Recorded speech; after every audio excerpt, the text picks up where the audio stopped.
Hello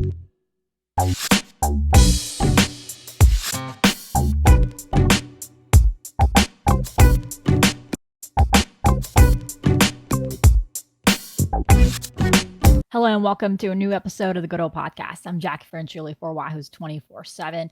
Before we get started, why don't you go ahead and like this video if you're on YouTube, and go ahead and head over to wherever you listen to your podcast, either be on Spotify or Apple, and leave us a review and rate us. It will help us continue to grow the podcast, since all those things help us with the algorithm. And of course, all our content is always available on Wahoo's 24/7 on the 24/7 network. And obviously, if you log on to Wahoo's 24/7, you have access to all the 24/7 sites. So if you want to know more about Boston College, the team Virginia is facing this week, then you can go ahead and you don't have to pay extra to read about Boston College or any other team that Virginia faces this year in both football and basketball. So let's get right to it. Virginia is looking for the first win of the season when they travel to Boston to face the Eagles. Both of these teams are aiming for the first ACC win. Both of these teams have had quite an interesting early part of the year. You can say that they both have done a good job to hurt themselves on the field and they've missed a few opportunities to secure wins. If you look at the game against Florida State, Boston College gave FSU a game, but then against Louisville, it was a game where the defense just let Louisville run ragged. So it was a different team for both of those. And AJ Black from Eagle Insider will be joining us on the show in the second half to talk about Boston College a little bit more. We're going to start off by just mentioning a little bit of the key matchups in my mind for Virginia when they faced off at Boston College. One of the things that I'm interested to see is it feels like it's always a cliche in football, but it is the battle of the trenches between Virginia's offensive line and Boston College defensive line. Boston College defensive line has only sacked a quarterback 4 times this season. The O-line for Virginia is better than what it was the first couple of games. The move with Brian Stevens moving to center and then Ty Furnish moving to right guard has certainly made an impact, especially with the snaps.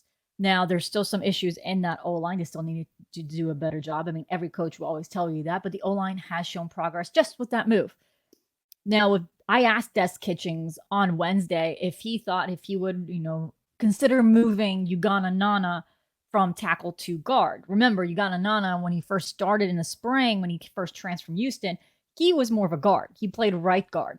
However, because of injuries and because of everything, they moved him to tackle. And that's where he's been playing. But Jimmy Christ is healthy, so that's why I asked the possibility of him moving. And Des Kitchings said no. He thinks he's going to keep Ugonna Nana at that position right now because he's getting better every day. So the expectation is Ugonna Nana will stay at that tackle position. But again, that is a battle in the trenches that is one to keep an eye on. The other thing I'm keeping an eye on is that BC secondary versus Virginia's very talented wide receivers. And to be fair, also running back Kobe Pace, who has been used in the passing game for UVA. I think Virginia has a couple good one-on-one matchups there when you look at how physical and how big Malachi Fields is and compared to Boston College's DBs. And if you watch the tape when they played Louisville, now defense did pretty solid against FSU, but then had that game against Louisville. But you can also say that FSU didn't have quite the best game. But again, that is a one-on-one matchup, and those are the matchups I think Virginia could get the edge. The other question, obviously, is Tony Muskett is expected to start. Now, Tony Elliott said that, and Des Kitchings both said that Tony Muskett has been doing better every day. And obviously, everyone has been kind of focused on Anthony Colandrea, the true freshman quarterback, who has done a good, solid job. Yes, he's had turnovers, but in the game against NC State, he learned how to respond from those turnovers compared to what he did against Maryland. He was able to lead a comeback before, unfortunately, those 3 late penalties. The curious thing will be, how does Tony Muskett respond to coming back? I could argue that there's more pressure on Tony Muskett now to perform than it was during the game against Tennessee, because now there's a true competition at quarterback. You're also going to have a lot of outside noise putting pressure on everyone when it comes to that quarterback battle. What is that saying? The most popular guy on grounds is always, or popular guy on campus is always the backup quarterback. Well, this is where Virginia's at right now. And honestly, Tony Elliott and Des Kitchings both, when asked if they were willing to play a 2-quarterback system, they both said they're just going to do what it takes to win. So they didn't close the door on that. As far as what else we're looking at, I think Virginia's DB unit against BC's receivers obviously is going to be a battle when Castellanos is going to want to throw the ball, but honestly, his legs is where I think Virginia will have to watch. He is a quarterback that can also hurt you with his legs. So you're looking at the linebacker group to really stop the run, which has been hit or miss for this Virginia defense in the course of the last 2 seasons. So those are kind of the main battles that we're looking for. Obviously, Virginia has been bit by the injury bug quite badly this season, and it continues to be that way. We're still waiting word if Ben Smiley will be ready for this game, and Josh Ahern. Both of those guys are probable and questionable. Josh Ahern for an undisclosed injury, while Ben Smiley is due to him going through concussion protocol. So expect a lot of true freshmen, as we wrote in Wahoo's 24/7 in two separate features today. One highlighting former four-star Cam Robinson, and his story to get to Virginia, and also Dre Walker and the other freshmen in our separate freshman feature that we're running on Wahoo's 24/7. A lot of first years making some noise for UVA. So that's my quick rundown of what we expect from the game. And we're going to take a break. And on the way back, we're going to have AJ Black from Eagle Insider to talk about the game.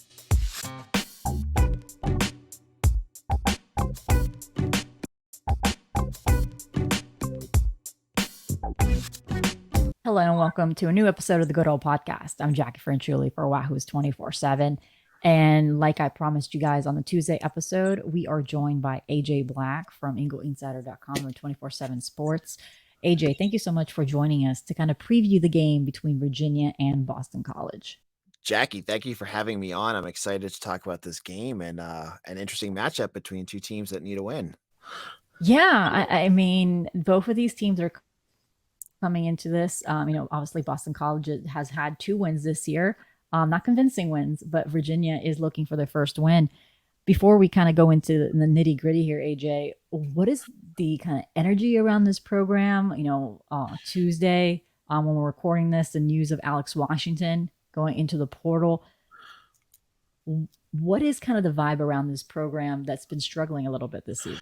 It's been inconsistencies in a few different areas for BC that's kind of bit them in various games. So the season opener against NIU, they ran into penalties, and the offense couldn't sustain anything because they were always behind the sticks. They changed their quarterback from Emmett Moorhead, who many expected to be the starter, to Thomas Castellanos after just 2 series. And so their offense just never got clicking. Then their defense was on the field too long, and frankly, a bad NIU team beat BC. Then they go and they play Holy Cross, an FCS school who, they're good in the FCS ranks. They took BC to the limit and should have won that game. They had the ball to win against BC, and again, it was penalties and drops were a big issue through those first 2 games. Then they kind of put it all together against Florida State. And that's when, if you were watching that game, BC's defense looked good. They didn't let up many explosives. They let up a couple touchdowns, but you'll take that when you play the Seminoles. And Thomas Castellanos, I think he accounted for 400 yards and I think it was a couple touchdowns in that game. So you saw him really explode, but it was penalties. It was an incredible 18 penalties, a team record for penalties in that game that just doomed BC. BC should have won that game, but the penalties killed them. And then last week it was a whole new disaster. It was the defense, which played well against Florida State, but they looked like they had cement in their shoes playing against Louisville, who was able to move up and down that field at will. And they made Jack Plummer look like a Heisman candidate out there. It was bad. It was a bad defensive outing. One of the worst I've ever seen as a BC, covering BC, or even when I was at Boston College. Actually, I've been through some lean years with this team. So it was the defense, and there's a lot of concerns about that moving forward, because it wasn't just one position. It was the whole defense that really, they looked poor. They looked really poor. Actually, that's going to my next question. The secondary did not look great in that team. And you have, obviously we found out on Tuesday from Tony Elliott that Tony Musk is going to be the starting quarterback, who is known for his accuracy and his strength of his arm. Obviously, Anthony Colandrea is the other option if for some reason something happens and he can They need Kalindre to go in. He's shown that he has an arm as well and big playmaking capabilities. This matchup seems on paper like the one that Virginia is going to start to target is by trying to pass the ball as much as possible to see if they can go one-on-one with these DBs in that secondary. Yeah, absolutely. It would be the smart move after watching what they did last week. You saw BC's corners just they I've had people on my podcast, Locked on BC, a bunch. My co-writer on Eagle Insider, Mitch Wolf, who is so into watching the schemes and everything, and watching it back and talking with him about it. The corners aren't instinctually knowing where to go. They're so locked into what am I supposed to do that they're missing that beat, that they need to be aggressive, that they need to be on top of things. So they're in their own head right now. And if I was surprised that UVA changed quarterbacks when you had a guy that could sling it, and maybe he's not the most accurate quarterback in the world, but that was what beat BC bad last week. And you had someone who could do that. I'm not sure. I don't know much about Tony Muskett, but just based off what I saw against NC State, I thought, wow, that's going to be a tough matchup for Boston College if they played the way that they did this week. Yeah, it'll be interesting to see Muska. We actually don't know very much about him. To be fair, granted, we know what we've seen from fall camp and we've heard, but he only played against Tennessee, and that's a hard game to really judge any quarterback, Right. Especially when you go talent for talent. But speaking of quarterbacks, you mentioned Castellanos. Obviously, he wasn't the expected starter coming into the season. Right. What has he brought to the offense, and how has the offense changed with him? It's incredible. Thomas Castellanos joined BC in August. He was a late transfer for BC, meaning like he was with UCF up until the spring practice. He was with UCF through the spring practices and joined BC over the summer. So when I heard he was coming, I was like, okay, Moorhead was out there. They sent him to ACC media days. They sent him to every other press conference. You got a chance to talk to Emmett Moorhead. You just felt as a reporter like, oh, this is going to be the starting quarterback. And then the week before, Hafley came out and basically said that Emmett Moorhead's our starting quarterback. They pull him after 2 weeks. 2 weeks. Yeah, right. Two series of downs, and that was it. We haven't seen Emmett Moorhead other than garbage time last week. Castellanos is a completely different quarterback, and really what he does is a lot on his own. He improvises a ton, and he's utilizing a really good offensive line that it has rebounded big time from last year. I mean, BC's offensive line in 2022 was the worst in the country, bar none. But they went out, they got some transfers, including Logan Taylor from UVA, and they've rebuilt this line so that it's serviceable, and that's allowed him to kind of learn and get going. He's fast. He doesn't make a ton of mistakes, which is good. When he doesn't see a guy open, instead of trying to force it, he usually will just take it and run or check down. Um, and he's explosive.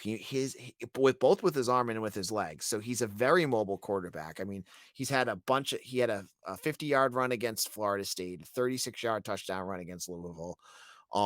He's done it all. And in a year where things are just kind of it's not been pretty for BC. He's been the shining light. It's like when everything finally turns it around, like you're hoping that things turn it around for the program, he's going to be the guy I think that'll do it, because he's special. He's a quarterback that has that it factor, which if you're a stat person, it's hard to quantify what that means, but he has it. He's a winner.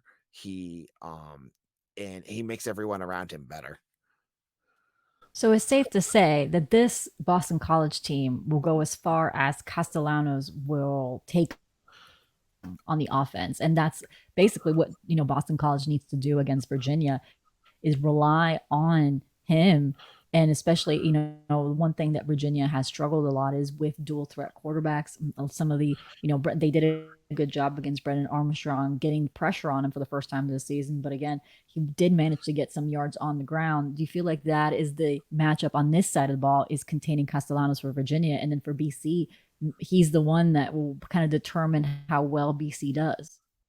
Yeah. I mean, if it's hard to say, when you watch the team last week, when BC let up 7 touchdowns on the first 7 drives to Louisville, it's hard to look at the offense and argue what they could have done. But it took about a quarter and a half for Castellanos to get going last week. And by that point, the game was completely over. I don't expect the defense, but I mean, they've surprised me every game so far. I don't expect them to struggle to the level that they did against Louisville. I think Louisville has a really good offense. No disrespect to UVA, they're at a different level than them, right? So the hope is that if Castellanos can get things going, that will allow the defense to get more into what they're doing, and that will get BC more in sync. I do think that, yeah, if he gets things going, this team will get going. But if he struggles, if UVA has watched something on film and have figured some things out about him, BC could be in big trouble. So at the end of the day, for BC, what do they need to do, in your opinion, to take the win? And what is your prediction at the end of the day? Okay, so they've got it's been a frustrating year, and a lot of BC fans are really having a hard time with this team because you went into the season with a schedule that looked winnable, that there was a lot of, you avoided Clemson, you avoided Duke, Wake Forest, NC State, a lot of the bigger teams, and you're sitting at 1-3 right now with a loss to NIU. It's not good, right? So they've got to put together a complete game. We haven't seen that yet. And that means no 18 penalties like they had against Florida State, no 6 drops or 7 drops like they had last week or against NIU. And they've got to have their defense not come out and look flat-footed. The one name that I think Virginia fans will want to watch for is Donovan Azaraku, who was all ACC this preseason as an edge rusher and has not done anything this year for BC. And it's been one of the biggest baffling mysteries, I would say, about this program. This is a guy that had 8.5 sacks last year for BC. I think he was second or third in the conference. He has 1 pressure in 4 games. He had no tackles. He had a whole bunch of zeros on his stat sheet last week. And that lack of pass rush has been a major issue because everyone looks at that secondary and yeah, they didn't play well either. But the fact that Jack Plummer last week was able to just sit back and do what he wanted because there was no pass rush in his face was more of a condemnation on the defensive line than the secondary. So BC has a star player that isn't playing like a star. It hasn't played, honestly, very well at all. That's a big issue. And if he plays well, then I think the team will get better. I am expecting chaos on Saturday. I think, these are 2 teams that I feel like play weird football right now. And I don't know what to expect from BC because every week they come out and they do something that I don't expect them to do, whether it's slop or, just mistakes, that kind of stuff. So I'm expecting a higher scoring game. I think BC probably will win because I think Castellanos is going to be the most talented player out there the way he's been playing lately. So with the home fields, I'll take BC maybe like 32-28. Yeah, it's going to be an interesting game. Like you said, it's chaos. It's like the Coastal remains in our hearts and minds with all Yes, the chaos exactly. shown in there in the ACC. Yep. So, but I appreciate you joining the show, AJ, to talk a little bit about Boston College and what to expect from the Eagles. All right. Thanks for having me on, Jackie. As always, I appreciate and AJ coming on to the show and any of our 24/7 publishers to kind of share their knowledge of the team that Virginia is facing. Now, of course, he gave his prediction. I'm just about to give you guys my prediction. I think the opposite. I think Virginia is able to secure their first win of the season. I think the point spread is right. I think Virginia will win by a field goal. It's going to be a close matchup, but I think Virginia, although they haven't secured a win, there has been enough of a progress or enough flashes that I think UVA, if they put it together, they can take a win. The only thing that I'm hesitant when I was making this prediction was this was going to be a road game. Now, the last win that Virginia had was on the road in Atlanta against Georgia Tech. So I still think that when you look at both teams and you see the trajectory of those teams, Boston College had a good, somewhat outing against Florida State and had those penalties. But against Louisville, it felt like half the team didn't show up. And then again, in UVA, you saw steady progress from the Tennessee game where they were outplayed, JMU, where they let JMU come back by 11 points, Maryland, where they had that fourth quarter disaster. But then when you looked at NC State, yes, they came back and they were 36 seconds away from going to overtime. So I think you're seeing steady progress. So I'm going with who has a little bit more of the momentum in this game. I think it'll be a close one. But I am picking Virginia to take the win and make it the first win of the season. So again, we will be at Boston College. I'll be flying out there to Chestnut Hill to cover the game. We'll have full coverage on Wahoo's 24/7 from interviews and post-game analysis. So we'll be right back here. Like I said, on Tuesday, we're going to do this every Tuesday and Thursday until we reevaluate with basketball coverage. We're going to be having a lot of women's and men's basketball coverage coming on the pod as well. So we'll have that coming up in about a week or two. So, but for that, we'll say goodbye for you for right now, and we'll see you back here on Tuesday.